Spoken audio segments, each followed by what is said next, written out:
Welcome to Your Asian Besties, a podcast where we reflect on our life experiences and what's helping us along the way. I'm Leah. I'm Ray. And I'm Marin. Each episode, we talk about a topic unscripted and unfiltered. Today, we'll be talking about our mental health journeys. So to set the stage, first of all, I want to talk about a few stats. But before that, because we don't know exactly what we'll be getting into today, I do want to put a trigger warning because we are talking about mental health. A big cultural aspect and stigma of mental health in Asian communities are that Asian people are less likely to utilize mental health services compared to other racial and ethnic groups.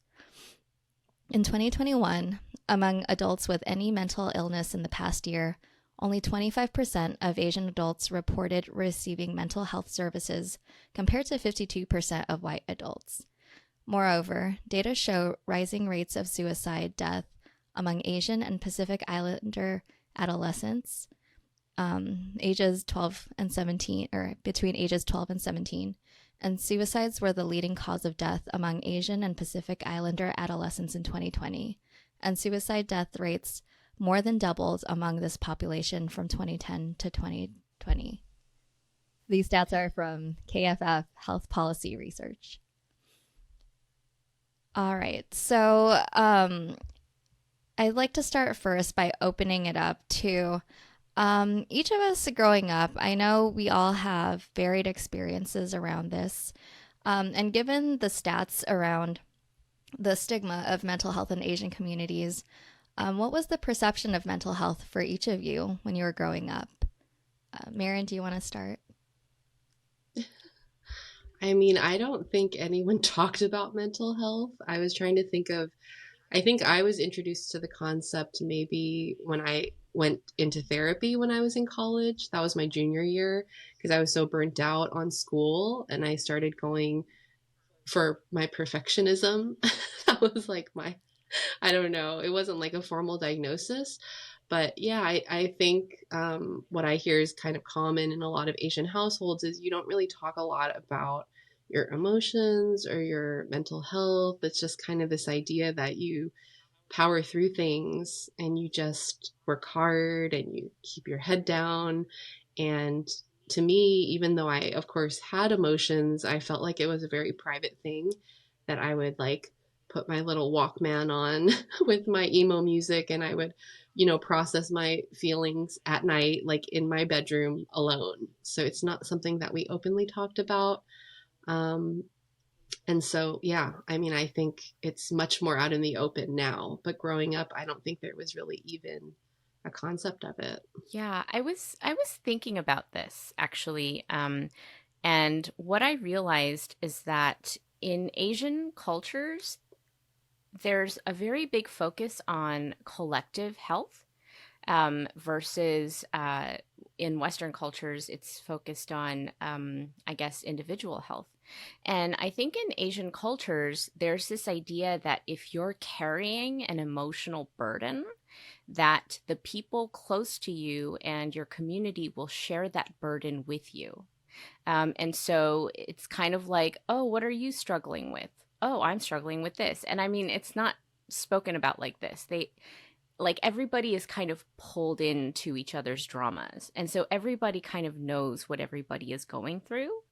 And so I feel like in a lot of Asian cultures, the idea is you don't need to go to therapy because your community already acknowledges what you're going through. And everything else that is like private and shameful and embarrassing, you grit that alone because there's so much shame around not being able to, I guess, like, I can't really articulate it, but it's, like Asian cultures are very like shame honor, like driven, I guess. And so you either are bringing honor to your family or you're bringing shame. And so even though you're sharing in the like emotional burdens with the people close to you, there are very, it's driven by this like fear and control of the shame and embarrassment And so there's like a lot of dysfunction that comes about. And so I think in my family, my mother was somebody who got divorced and was raising a child by herself. And like she already had a lot of that sort of black sheep syndrome, I guess, going on. And so I think I felt a lot of pressure or um, need, like Marin was saying, to just like, put on your Walkman and like just listen to your emotions through that, but not really share it with people. And so I felt like for me, I didn't want to make us feel more black sheepy. Um, I guess. I don't know if that makes sense. What about you, Leah? No, I hear that. That's interesting when you were talking about, um, yeah, the collectivism.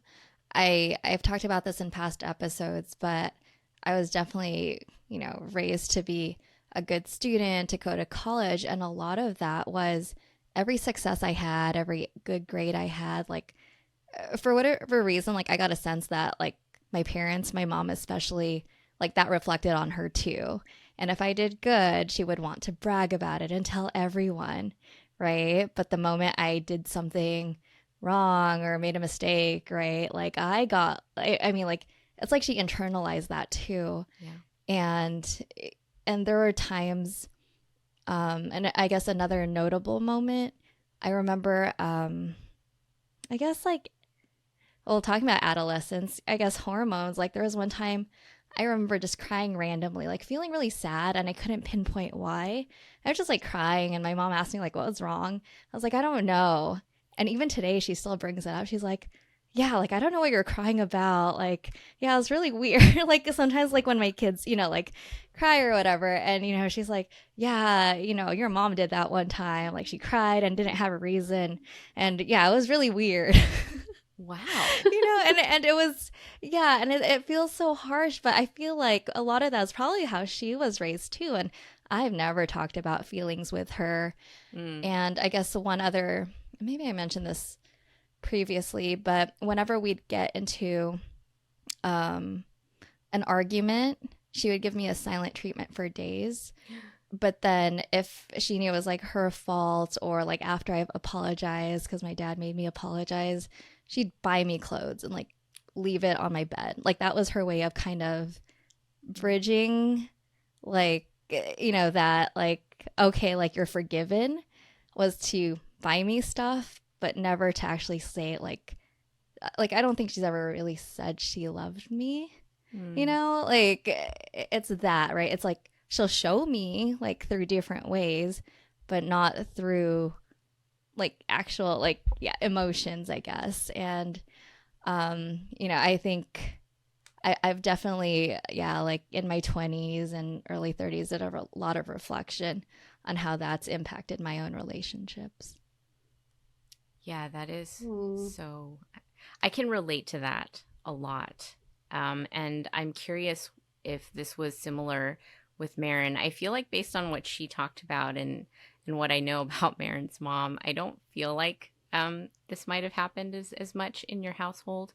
But with my single mom who was really busy and also emotionally at max, and also her having been the youngest in the family, I think she was never really validated in her own like growing up. And so she wasn't able to do that for me. And so I did also receive a lot of silent treatment and a lot of like that guilt of like, you know, you did this to me or you made me feel this way, and making me feel responsible for her emotions. And so I think Marin, we talk a lot about like emotional labor, right? And I feel like I had to do a lot of that emotional labor and had to mature faster because I was being given these responsibilities of like, you are responsible for how I feel. And so, yeah, I'm curious, Marin, if that was different or similar in your household. It was somewhat similar for sure. Oh, I yeah? mean, I think hearing both of your stories, it makes me kind of think about, how in a lot of Asian cultures, perhaps emotions are seen as a weakness, right? That idea that vulnerability is a weakness. And I think the more that we, are learning more about mental health and self-care and all of that, it's like our parents didn't have any of that, like throughout their whole lives, like even when they became parents and, got married and all of these things. And it's that whole inside out thing. It's kind of like if they can't give that praise and, that nurturing to themselves, then it's hard to give to your children, or to anyone else. And so I think it wasn't in their toolbox. It wasn't like a tool that they had to give, but what they had to give was to provide. And so you hear that really often where it's like, at least Leah, you got outfits, because I hear a lot of times it's food, right? I might rather get clothes too. But yeah, it's like the fruit or it's kind of like this passive aggression Olympics that happens because everyone's putting down their feelings. And then when you don't have that awareness of like what's yours or what's mine, I don't have children yet, so I can't really speak to it. But I imagine, you can both speak to this when you have children, that it probably triggers a lot in you because you see yourself in them. And so it can just get very confusing, I think. But yeah, I mean, my parents weren't immigrants. They were third generation Japanese Americans. They were much more free thinking, free spirited. They tried to be very progressive. They definitely weren't, the tiger parents, but they were also Aquariuses. So speaking of our last zodiac episode, it's like Oprah. It's like they're very humanitarian and everything, but they're givers and they're so generous, and they were extremely generous with us as their children. But in terms of like emotions and them focusing on themselves and therefore allowing us to focus on ourselves, we didn't really have that model. So I think we, as their children, kind of were raised to do good for the community, like think about other people, but not really focus so much on what am I feeling? Like, what do I like? So that was something that I had to sort of teach myself. And I think I remember, always wishing that someone would ask me, how am I doing? Like, how are you? Right. It's such a simple question, but I don't know that a lot of us got that, especially just during these stages in life when you're going through so many changes and your body's changing and you are hormonal and, just checking in, like, how are you? And like having that freedom. But I felt that within my family, it was generational because my grandparents went through a lot of trauma in the war and them being imprisoned, and then they just locked it all up. But what I've learned about emotions is when you lock it up, you lock up all the feelings, which is really sad. So like when you lock up your trauma and you lock up your pain and your grief, you can also lock up some of your joy, right? It's all a package deal. So that's kind of the energy that I would feel like in terms of emotions and mental health is just like this repression, and everyone's just like trying to be so stoic, and I try to do that, but it's very hard to sustain that throughout life. So yeah, I can definitely relate. There's this, I took Tagalog in college, like 3 years, and Southeast Asian studies to learn about Filipino culture. And I distinctly remember the professor writing on the board this phrase in Tagalog called utang ng loob, and it means debt of the heart. And it's literally like this sense of like owing, I guess, your life or owing to someone. And I feel like that was a lot of that feeling growing up too, right? Like I need to succeed because I owe it to my parents who moved here, who made all these sacrifices so I could have a better life. So, like it makes sense to want to, have a stable job, like be successful, take care of them, right? And I think that part of that also gets conflated though, as you're mentioning, Ray, with the collectivism, because it's kind of like you think you put everyone ahead of yourself because you feel you owe it to them, right? I mean, in hindsight now, I'm like, well, I was born. I didn't choose, like to be born and to be born into this debt. But it is very much a real thing. And I don't think I recognized until that class that it wasn't just something I had a feeling about, but that there was an actual phrase to it. I think that's what I found striking, that it was like articulated in a way that I've never thought of before. But it makes sense now, and I think I think still now there's so much to work through, because it's like, how much of it was, like, I feel good about what I'm doing, which I do. My mom lives with us now. She helps with school pickups and drop-offs and watches my kids, and I'm forever grateful for that, right? And at the same time, I don't think there was ever a question I was going to put her in a home, or like when she got older, became a widow, like there was no question in my mind like she wouldn't move in with us. So I think all of this is interesting, right? Is how do you tease apart like what you feel, I guess, morally obligated to do, and what that narrative you were raised with growing up, versus, is this something I would have chosen to do had I realized it was a choice? Or I don't know. There's just so much, to unpack there. Yeah, and I can relate to this this last part, especially that you're talking about, Leah, because there is so much guilt that I feel because I'm currently in Korea and will, never be back in California where I was born and raised. And that's where my mother is. And her health is deteriorating. She recently had a surgery and, doesn't leave her house. And I feel a lot of guilt for not being there and for not having her with us. And I think because of how she's receiving benefits in California, she can't really leave California, and job opportunities for my husband and I, along with the cost of living, is not feasible for us to be in California. And so we will never be next to my mother. And so there's a lot of guilt that I feel to this point of having this debt. But then also, my mother and I did have a lot of conversations when I was younger about this idea of the Western versus the Eastern way of thinking, and how she found a lot of liberation in individualistic cultures because she was able to think freely and for herself. And so I'm always conflicted. Do I have to go the Eastern way of thinking about family and, all of that? Or do I go the Western way and let her live her life as hers? And so there's always this mental pull back and forth. And even as I've been in therapy for many, many years, I'm constantly going back towards therapy.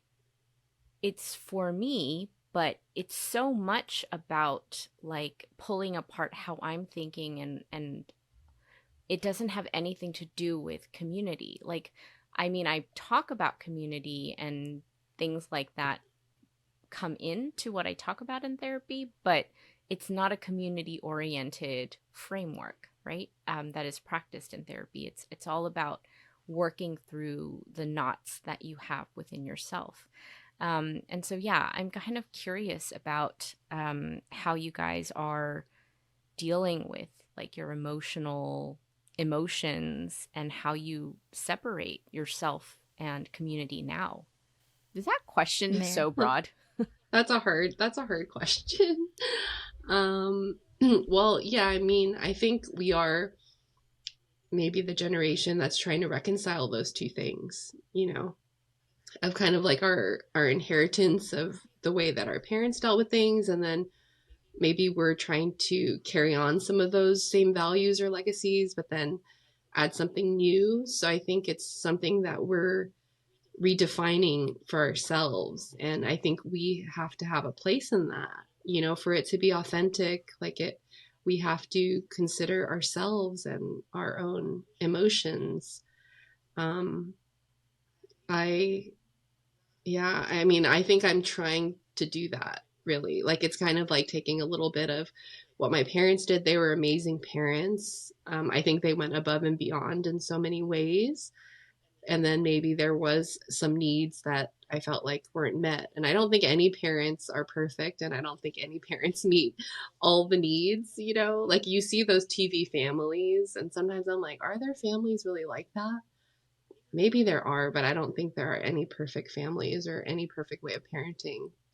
So I think we just do the best that we can with the information that we have. And we're living in a time where we have way more resources, you know, than our parents did. And so I think the key is just not to blindly, you know, you have to kind of develop that awareness within yourself to know what's yours and what was inherited and what are you just kind of carrying on by default that may or may not be serving you or your family. Right. So it's just that like untangling process and trying to be conscious of what you're carrying forth. Mm-hmm. Yeah. Even if you don't have children, like for me and Sean, I think it's like we think of ourselves as a family unit and we have to redefine what that means for us. You know, we bring in all our individual things. And for us, we have like very opposing things. Like we were raised very differently.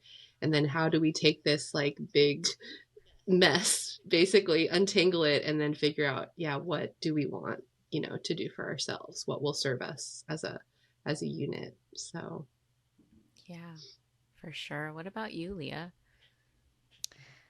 I was trying to think. I wonder if growing up too, right? Like in the 80s and 90s, like was mental health even like really discussed? Because I feel like I lived in a bubble. I can only recall one of my close friends in high school who had a close relationship with her mom where they'd actually talk about crushes and like it'd be encouraged, you know, like if I talked about boys to my mom, like I would, yeah, I would be in trouble. regret it. Yeah. That was not a topic for discussion. You know, and she was, yeah, I remember like her parents were kind of like, I mean, still parents, but also like friends, you know, like they were cool to hang out with. But that's what I'm curious, like, and this is actually one of our questions too. Like, did you know anyone going through therapy, like growing up? I definitely didn't. I thought it was just something for, yeah, people who had really big mental problems. And even as a psych major, I still like othered it as like, oh, only people who have like really, really bad anxiety or depression or you know, like they actually have diagnosed, you know, psychological issues go to therapy. Like that's like what I what I believed. Like I truly believed that. Also, Yeah, I think there was a huge stigma in our time. Go ahead, Ray. I was going to say, like, I also, so there was that stigma of like people who have issues. I think there was somebody in our elementary school, Marin, who had a mom who had a lot of uh, mental issues, I guess. And I remember that being very taboo, even in our school culture. And like everybody sort of tiptoed around talking about that. And I think that was also tiptoed around in my family. But I also heard of like really rich people and like, you know, people with a lot of prestige and status have therapists, right? And there was like a film Analyze This with Robert De Niro and Billy Crystal, I think. And there were lots of, I think, in the media about what therapy was. And it was like kind of, I guess, like the earlier days of indulgent, like self-indulgence, right? That you talk about your feelings and have the time to do that and have people who care about your feelings. It was, I don't know if highfalutin is the word, but like it just felt so grandiose in many ways. And so that was the other, I think, understanding of what therapy was. So it was either you had serious issues or you had a lot of money. Yeah, it must be the same because I mean, Ray and I, we grew up in the same atmosphere. Yeah, I feel the same way. Like, they label you as crazy, and then it's a culture of shame, like even beyond our Asian culture. Like it seemed like the general, feeling was a feeling of Yeah. shame that something must be wrong with you, you're crazy, and people are scared of it. Or yeah, when you see those images in movies and TV where it's like white people in a room, someone's on a Yeah. couch, some old man in a vest is sitting in a leather chair. And yeah, it just seemed like a self-indulgent rich white person thing Yeah. to do. And it is expensive, by the Oh, way. So so you do have to, expensive. yeah, it's very, but yeah, I mean, when I ended up going in college, and I don't think Leah, you even knew that I went in. I didn't go like that long, but I was just like burning out in school. And I was starting to feel like kind of purposeless. Like I had been working so hard, and I'm just like, I don't know what this is all for. And I don't feel that I have this clear purpose that I was promised, but yeah, at that point when I went, like, I don't think I knew anyone who had gone. I mean, my father works in social services, but he works with people that, young adults that have diagnoses, and he helps them access resources, but it's a little bit of a different thing. So, yeah, I, yeah, there wasn't much going on when we were growing up in terms of mental health. Did did it help you going to see someone in college? Yeah, it was amazing. Yeah. Yeah, because it's like, especially at that point in your life, like imagine being able to go in your middle school, high school, or college, and you just have so many emotions like bottled up, and you have so many feelings, and just having a place where you can talk to someone about it. And that experience of, a safe space where someone is there holding space for you and your emotions, validating your emotions, it's a very healing experience. And I don't think many of us get that.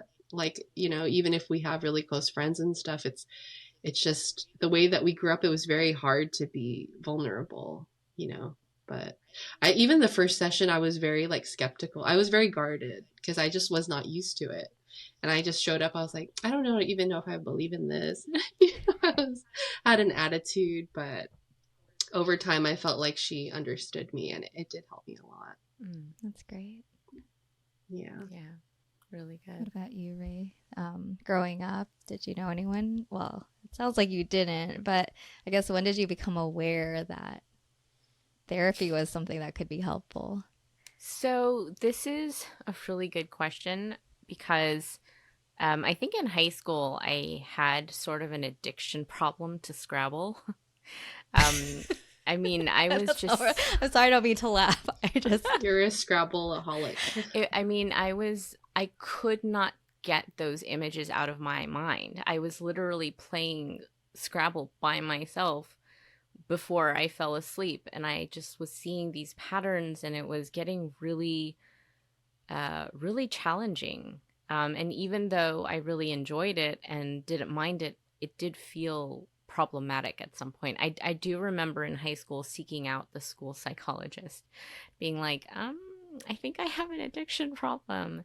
And I don't remember exactly what amounted from that, but I think that was my first, like, time thinking, oh, I could maybe ask somebody who knows more about what's going on in my body, and maybe they can give me a little more insight. And so that was the first time, but I think the second, oh, and then there was another time in college where I was like, I feel not safe to be me, and so I am creating these personas. And so I remember seeking out a therapist to talk about this, but he wasn't that helpful. And I think my being an art major and working through my issues that way was a lot more helpful, I think. But it wasn't until grad school that mental health counseling was part of our tuition that I was like, I'm not letting this money go to waste. So I'm just going to go.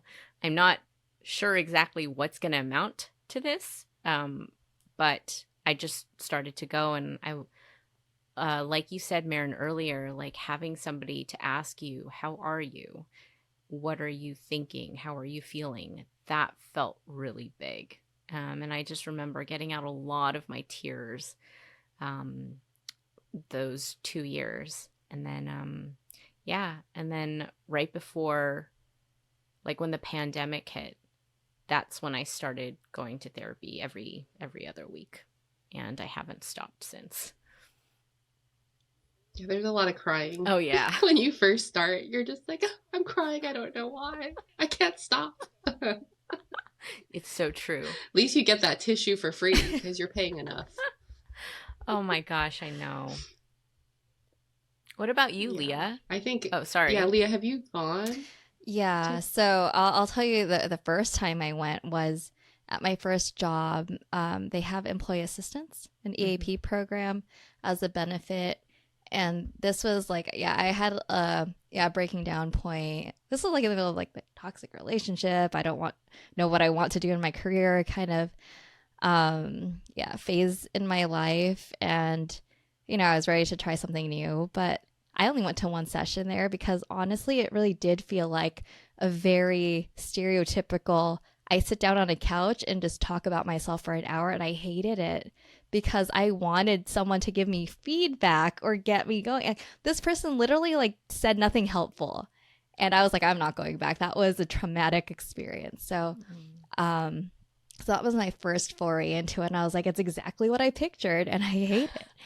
And then a few years, well, I guess it was around the pandemic too. Like I started having health issues and I have Hashimoto's, so I was diagnosed now, but back then I didn't know what it was. I'd get flare-ups, and it was this cycle where I would just get super fatigued. I'd have joint pains. Like I had no idea what was causing it. I went through so many doctor's appointments, acupuncture, physical therapy, just trying to pinpoint and remedy it. And then therapy was one of the things I ended up trying.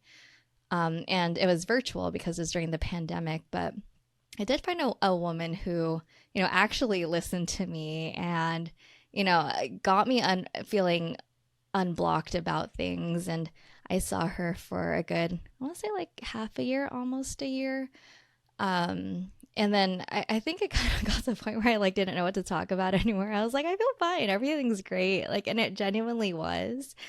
And my health started, I started, not being as stressed out and, was finally diagnosed, so it was easier to manage that. But yeah, that definitely was, I think, what turned the tides for me on how I viewed therapy and how I see it as being helpful. Because before that, I was like, I tried it once. I was like, what is this? This is horrible. So, but Ray, it sounds like you also had a bad experience. So I guess you also have to be careful of who you trust with. Oh yeah, you really have to vet. Yeah. It's kind of like dating. You have to find the right fit of someone who you feel safe with that won't judge you. Because I had some bad experiences through employment also, where you had to go to someone that was covered. Whew, there were some bad ones in there. There was one lady that she had this giant clock like right in front of my face, and she's like just ticking, like waiting for it to be over. And then one time there was like a stray dog, and she just like was looking at this dog for half our session. I'm like, okay. You have no interest in what's going on here. Oh See, that's horrible. But that's also something I didn't realize. Like, like now in hindsight, I'm like, oh, you also should shop around for doctors. Like, I just assumed like any therapist would have the same credentials, go through the same program. Like, it shouldn't matter who you get. But clearly, yes. Yeah. And so I'm curious, like for you both, when you ultimately found somebody who you could speak with and felt like there was that reciprocation or validation that you were looking for, what did they possess that the other people didn't? I mean, I had a positive experience with my first therapist. I think she specialized in my personality type, like a type A person. And I felt like she sort of understood because she maybe had similar personality. And she would sometimes bring in personal stories about herself or her children, and that made me a little bit more comfortable. Um, so I think that was a good fit. But then I actually ended up returning to her when I moved back here, and I was kind of starting over, and I didn't feel the same. It had been so long. And so I think as I was like trying to unravel things for myself, I started thinking, yeah, I think it's really important that I find an Asian woman that is maybe more in my age range, because this woman was older than me, and me having to go back in the dating market, and she didn't understand any of it. Like, she was just not in that world anymore. So I really felt that I should have someone that kind of understood more like what was going on. Um, but it's hard to find. I mean, especially back in the day, there really wasn't much diversity in the field. I had a white woman actually, but yeah, I think close in age. So I appreciate that yeah, when I would share something, I'd feel validated. And sometimes she would even also say, right, like not as your therapist, but just someone who's observing you, like, and then like tell me something, right? And I think I appreciated those genuine, like authentic, like feedback, or like, why don't you just do X? And I think, and that's what I've always wanted, was someone to like not only absorb what I'm saying, but to kind of reflect back on what I'm saying. I mean, similar to a coach. So I've also found value in career coaches in the same way. But this therapist in particular also specialized in, I forgot, something somatic. I don't know, like getting in touch with your body, and not just healing. I think so. Somatic awareness. Yeah. Because I felt very detached. I mean, once again, right, I was having physical issues as well as mental. And yeah, she had like breathing techniques and different visualization stuff, and just brought in like things that I think on my own I wouldn't have gotten to. So it's also like learning new things or new ways to approach things that I found valuable. Yeah. So, like, Marin, it sounds like you were talking about like that relational aspect of kind of knowing that you're not alone in going through some of the same things that you've been through, and having that reflected in the person that you're seeing. And then for you, Leah, it kind of sounds like, new strategies, right? Taking on new techniques of working through issues that maybe you hadn't had access to before. And I agree with both of those things. And I would also like to add, like, when I was looking for a therapist, like, this, like the past, since the pandemic, I knew like I wanted to see somebody who was Asian, because I knew that a lot of what I was feeling was like having been othered by the dominant cultures. And I needed somebody who has either been through that and has overcome it, or has been through that and is going through it. And I knew that that was going to be really important to me. And then also, um, somebody who could sort of, I know this sounds terrible, uh, but kind of be like a parent, because I, or knew how to, and I found out like through therapy that the inner self that really needed therapy was very, very, very, very young. And it's now we've grown her into like a teenager now, who is sort of like, very resentful and is grumpy. But that's still a lot of progress, like my therapist was able to get her to grow up 10 years, in the past 3-4 years. And so I think having somebody who, and I think she's about my age, either a little younger or a little older. We've never talked about that. But whenever I feel unsettled, like her voice is the one that sort of comes in and says, "It's okay. You're okay. We're gonna get through this." And so she sort of like replaced or filled the role of the parent that I feel like I didn't have for myself. And so for me, it was somebody who was a parent. Oh, I mean, that's really true. I mean, I think those moments when you get very vulnerable in therapy and you're crying and then they are compassionate towards Yeah. you and they're just like, "Oh, I'm so sorry." Then that would make me cry even Yeah. more because it just having that experience of someone being compassionate to you and holding space for your emotions, maybe we didn't really get that, in our households. And so that is a transformative thing because I think that's the beauty of therapy is just the modeling of the behavior. So having someone else do that for you is kind of modeling how you can do that for yourself. So it begins like that dynamic where it's like, yes, you can be that comforting voice within yourself and just tell yourself it's okay. It's not the end of the world, Yeah. right? You start to be able to reparent those parts. Mm-hmm. I mean, that's very real. So I'm glad you brought that up. Yeah. I think that's like the magic of therapy. And sometimes you don't even realize it because you're in there just crying. And sometimes it feels awful. Like they often say, it'll feel worse before it feels better, right? A lot of the time. And it's really interesting because I've had friends where we've gone to the same therapist where they recommended. I was in one situation where like a bunch of us were going to the same Oh my person. gosh. But anyway, like one of us would go in for issue A, right? And then the other person would go in for issue B. And then the more you talk through it, it ends up that it's actually issue A Same. for them. Yeah. The one who went for B and then the one that went for A, so it's interesting. It's like sometimes you go in for like a safe reason, like something that seems logical. Like, yeah, I'm just here trying to figure my career out or whatever it is. And the more and more you talk about it, they're like, this boyfriend of yours is not sounding too good, right? So you think you're going in for your career, but it actually becomes like an issue of you needing to change your relationship, right? Or vice versa.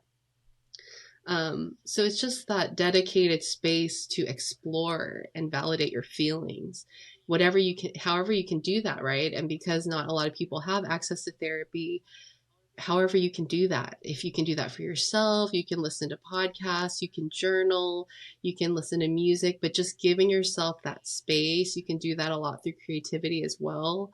I think it's just so essential throughout life, right? Because it's like the more and more we go through, we carry all that baggage with us and it just gets too heavy at a certain point, right? We need to be able to have that time to reflect and process things and check in with ourselves. Yeah. Do you have any resources that you found helpful? Yeah, there's an amazing book called Permission to Come Home by Jenny Wang, who's a therapist. I've met her, and it's specifically kind of for children of immigrants and maybe some of the issues that they've, come up against in their upbringing. It's just an amazing book. Like in terms of Ray, like you talking about, you wanted a loving parent figure. I feel like she kind of provides that in her book. So I would definitely recommend that. And then her Instagram is Asians for Mental Health. So if you go to her page, she actually has a directory of all Asian therapists in the US, which is absolutely amazing. So definitely check that out. A few other pages I follow are Asian Mental Health Project, and they I think have weekly or monthly free like mental health check-ins that you can join. Nice. Yeah. And they are actually hosting a conference that I'm going to be going to in a week.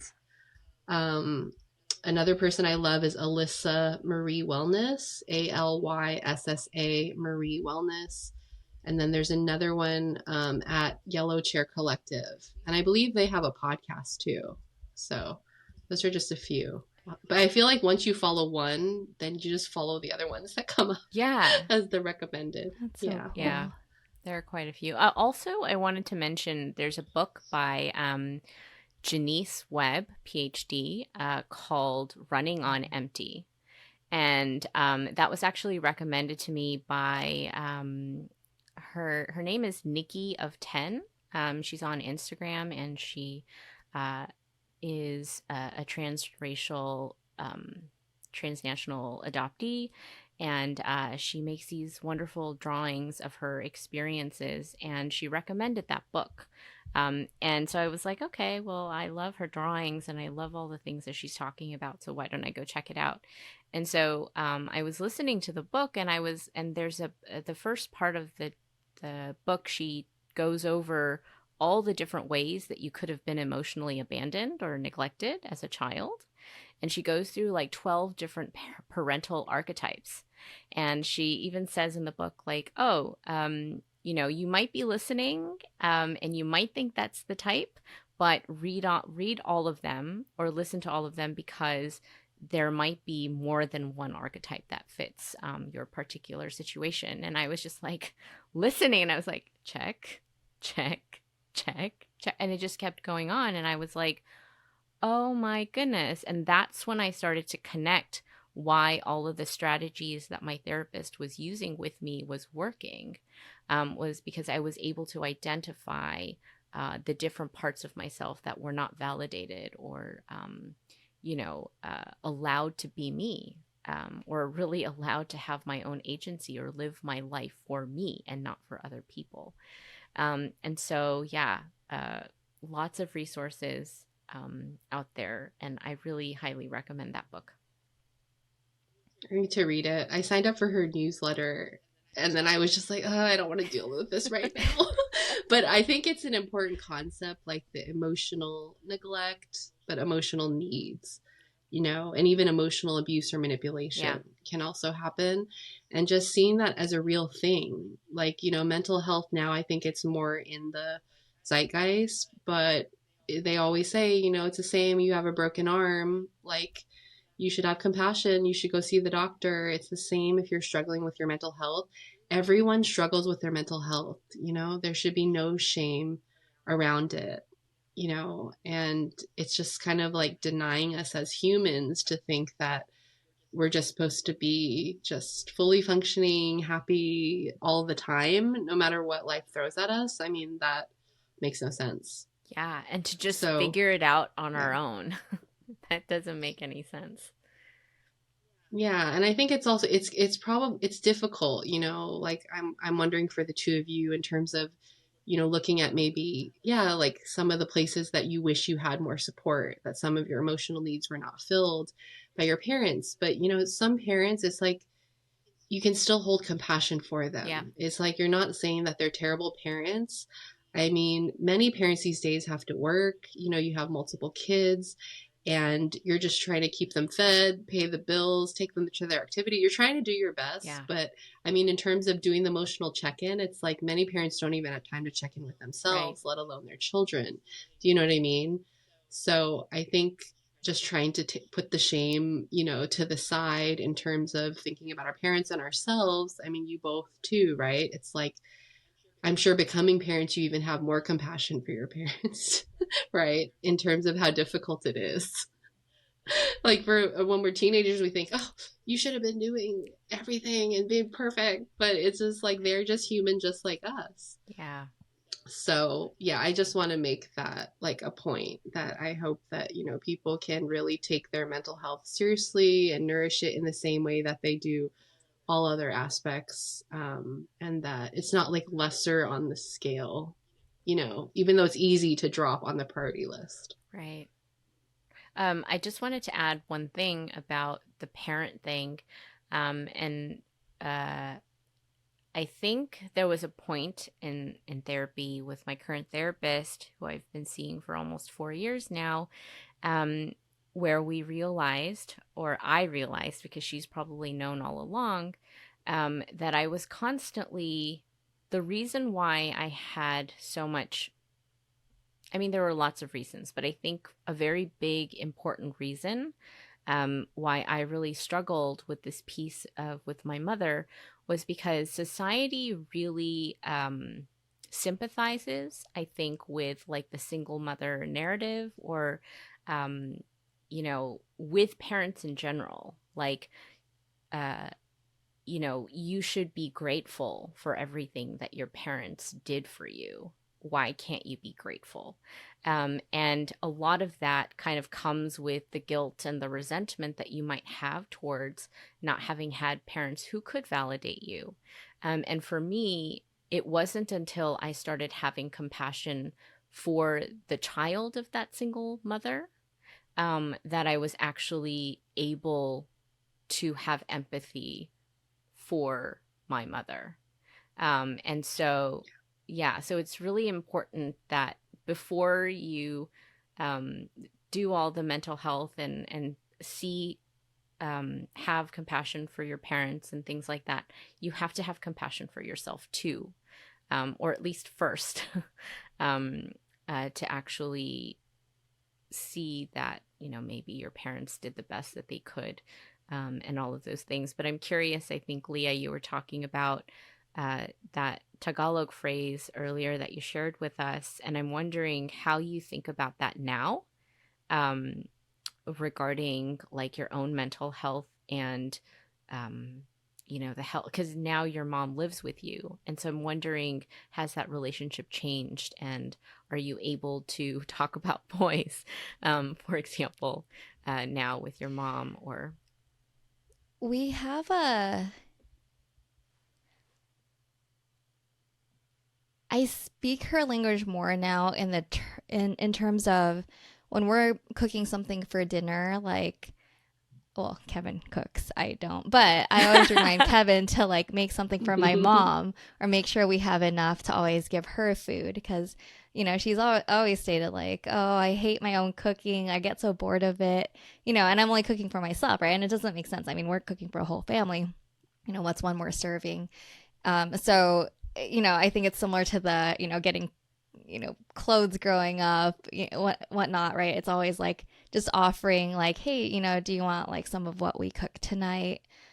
So that's a big one, right? Just offering that. And then sometimes she'll go to the grocery store or something and like have like extra fruit, and then like she'll give it to us. So like I think I've learned in that way, like that is a love language of sorts, even though I don't like the whole history of the whole love language term, but I digress.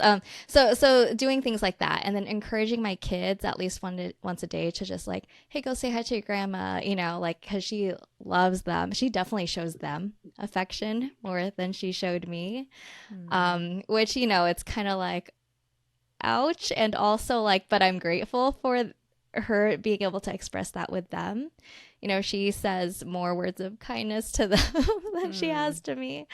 And I think part of it is just she doesn't have that pressure of having to make sure I was raised, like perfectly or whatever. With my kids, she just loves them. She dotes on them. She buys them, endless supplies of clothes.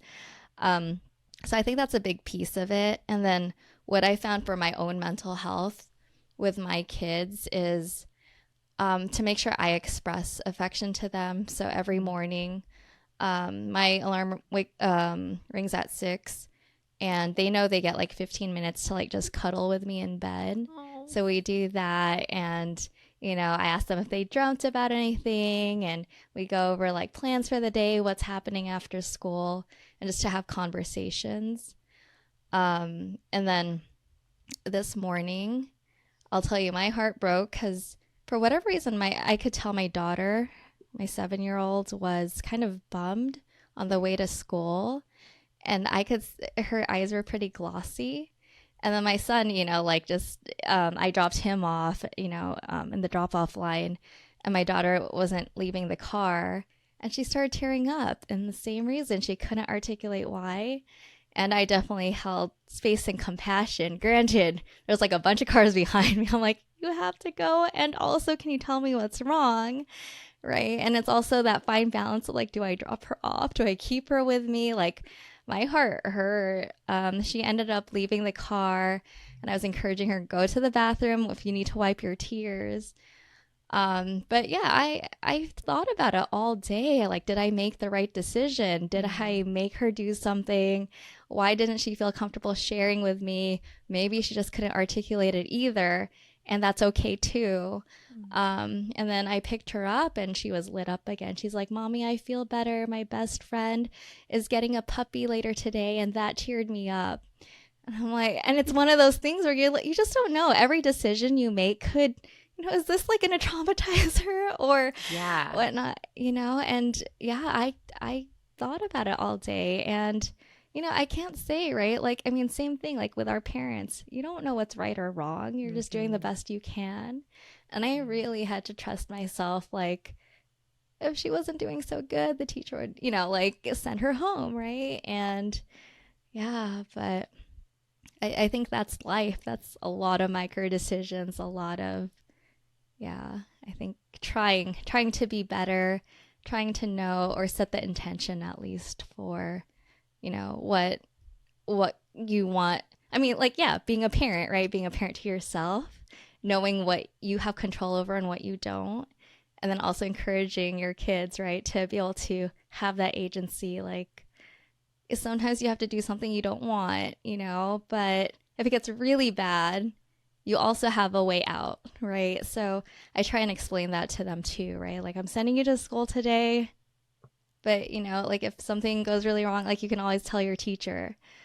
Yeah. So anyway, today was hard. I forgot about that till now, but wow, that's a very full circle moment Yeah. from where we started. yeah.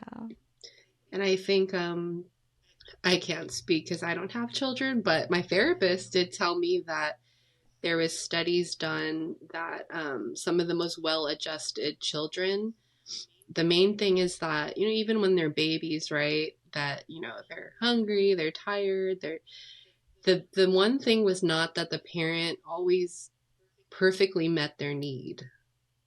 It's that the child saw that their parent cared enough to try. Okay, good. So I think that's really the key. Yeah, just that you're trying and that you care. And, you never know what the perfect thing is because kids are totally different. They all have different personalities. They're going to grow and change. And, but the important thing is just that you're there and you're holding space and you're trying. So I needed that. Yeah. Thanks, Marion. Yeah. And also, I think Dr. Becky Kennedy talks about the whole idea of rupture, right? And this is not an instance of rupture, but I think what she talks about is that, mistakes happen or wrong decisions happen or decisions that you think about or may regret happen. But as long as you're able to sort of talk about it later or think about it later and have a meaningful conversation about it later, goes to your point, Marin, about showing that you care, right? And that you're not ignoring or minimizing or invalidating that experience, but that you make amends when you do have the time and you are able to prioritize that later on. So, yeah, rupture and repair, even though, again, this is not an example of rupture, but that repair is really important, that developing that connection again and revisiting what you couldn't before. yeah, it's definitely an inside out job. Yeah. That's kind of the difficult part of it, is that there's no shortcut to it. It's you working on yourself, because I think kids absorb everything that you're doing. So even if you tell them every day, you're beautiful, you're smart, and all of this, but then they hear you talking poorly about yourself, yep, or treating yourself poorly, they're going to take that in equally. And so it's really important work to, make that time for your therapy and, yep, to be kind and patient with yourself, because that's, rubbing off on them too. So, yeah, it's definitely difficult work, but it's like the work that I think that we're here to do. So. Well said. I think we're wrapping up this episode. We can go around and do, the one word again. What resonates with you? What's something you want to share with others? Yeah, maybe regarding our mental health. Yeah. What's one of our goals or affirmations? Okay. Ray, you start. Me? Oh gosh, I was yes, hoping to buy some time. No, I'm putting it to you. I guess the one thing that I think really resonated for me today in our conversation is this idea of reparenting yourself and making time for yourself. And that probably you centering yourself and your needs first before you give back to society or give from your own cup. It has to be full first. And so definitely prioritizing your needs first before meeting all of the other demands or needs in your life should probably be priority, especially when it comes to your mental and emotional health. That was great. Yeah, I think I'm going to steal a line from my mom.